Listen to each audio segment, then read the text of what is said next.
leather eh, sinasabi ko sa'yo. Saka yung mga sides ako, nalilito sa sides. May leather siya. Tapos, ito yung pay booth nila, doon mo lalagay.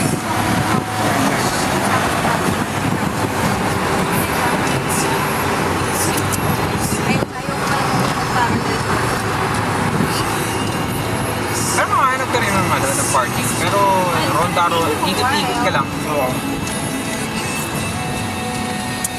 Kaso pag downtown kasi iba yung price eh. Oo. Tsaka ang tawag Meter dito. nila. Maximum of 2 hours lang. 2 hours. Tapos pagkatapos ng 2 hours, bayad ulit.